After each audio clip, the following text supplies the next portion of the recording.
یا اللہ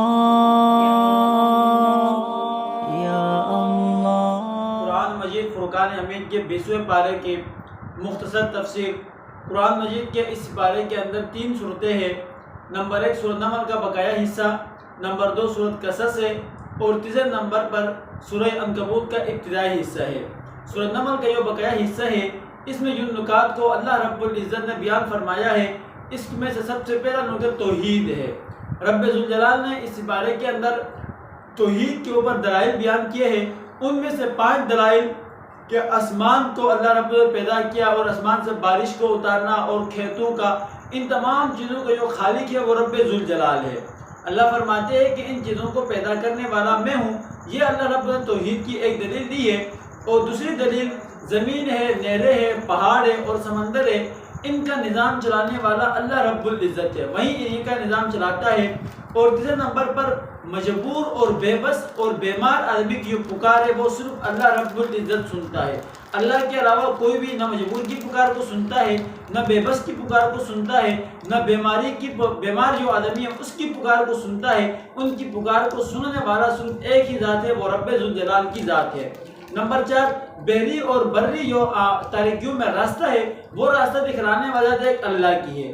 اللہ کے علاوہ کوئی بھی ان تاریکیوں کے اندر راستہ نہیں دکھاتا ہے۔ اور 5ویں نمبر پر رب ذوالجلال نے توحید کے بارے میں دلیل بیان فرمائی ہے، وہ یہ ہے کہ انسان کو پہلی بار بھی اللہ نے پیدا کیا ہے اور دوسری بار بھی وہی انسان کو پیدا کرے گا۔ اور اس صورت کے اندر دوسرا جو نقطہ ہے وہ قیامت کا ذکر ہے۔ رب ذوالجلال نے قیامت کا ذکر اس بارے کے اندر کیا ہے۔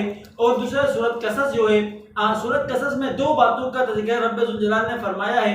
سب سے پہلے حضرت موسیٰ علیہ السلام اور فرعون کا جو واقعہ ہے اس کو اللہ پاک نے تفصیل کے ساتھ بیان فرمایا ہے۔ اور دوسرے نمبر پر موسیٰ علیہ السلام اور قارون کا جو واقعہ ہے، ان 2 واقعات کو اس صورت کے اندر اللہ رب العزت نے تفصیل کے ساتھ بیان فرمایا ہے۔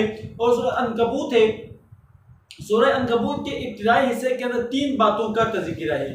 اگر ہم مختصر تفسیر دیکھیں، اس کا خلاصہ ہم نکالنا چاہے تو اس کے اندر سورہ عنکبوت میں 3 نقطے ہمیں ملتے ہیں۔ سب سے پہلا جو نقطہ ہے وہ توحید کے اوپر رب ذوالجلال نے دلائل دیے، اور توحید کو بیان فرماتے ہوئے مشرکین جو بتوں کی پوجا کرتے ہیں، اللہ نے ان کی مثال مکڑی کی جالے سے دی ہے۔ جو ہم اللہ کے علاوہ کسی اور کی عبادت کرتے ہیں، کسی اور کو الہ مانتے ہیں، ان کی مثال مکڑی کی جالے کی سی ہے۔ جس طرح مکڑی کے جالے پر کوئی آدمی اعتماد نہیں کر سکتا ہے، اسی طرح اللہ کے سوا جو کوئی بھی کسی کو الہ مانتا ہے، معبود مانتا ہے، ان کے اوپر اعتماد نہیں کیا جا سکتا، کیونکہ ان کی مثال بھی مکڑی کی جالے کی سی ہے۔